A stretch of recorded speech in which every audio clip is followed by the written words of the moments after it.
left Rio de Janeiro, she'd been shocked to discover she was pregnant. Her burly, overprotective father had demanded to know the name of the man.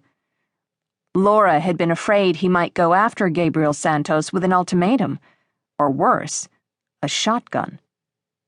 So she lied and said she had no idea who her baby's father might be.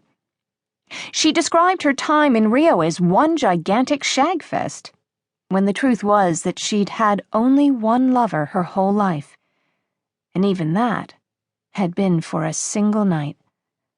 One precious night.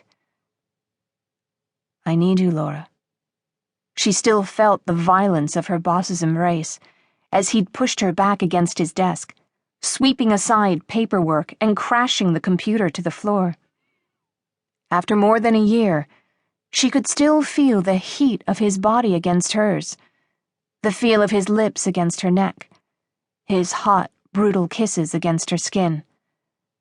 The memory of the way Gabriel Santos had ruthlessly taken her virginity still invaded her dreams every night. And the memory of the aftermath still left a shotgun blast in her heart. The morning after he'd seduced her, she tearfully told him she felt she had no choice but to quit her job. He just shrugged.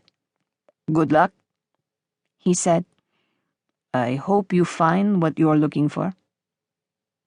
That was all he gave her, after 5 years of her love and devoted service.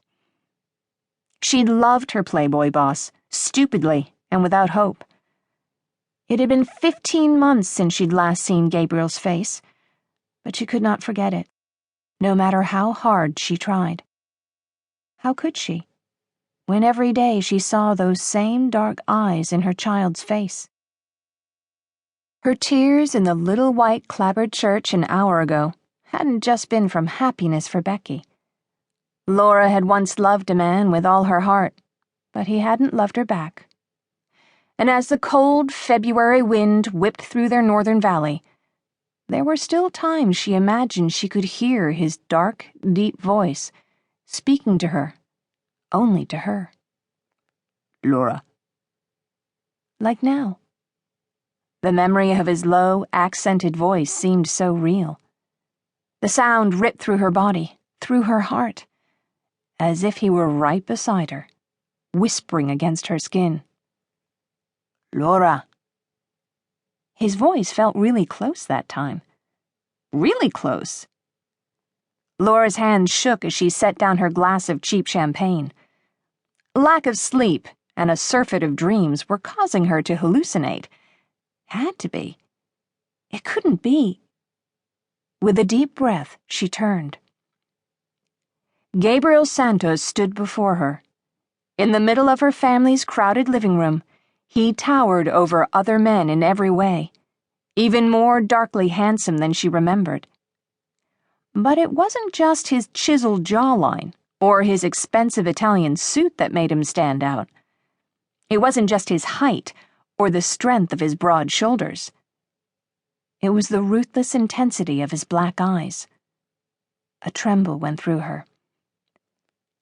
"Gabriel?" she whispered. His sensual lips curved. "Hello, Laura." She swallowed, pressing her nails into her palms, willing herself to wake up from this nightmare, from this incredible dream. "You can't be here," she whispered. "As in here." "And yet I am," he said. "Laura." She shivered at the sound of her name on his lips. It didn't seem right that he could be here, in her family's living room, surrounded by friends and family eating potluck. At 38, Gabriel Santos owned a vast international conglomerate that bought and shipped steel and timber across the world. His life was filled with one passionate, single-minded pursuit after another. Business, adrenaline-tinged sports, beautiful women. Laura's lips turned downward. Beautiful women most of all. So what was he doing here? What could he possibly have come for, unless...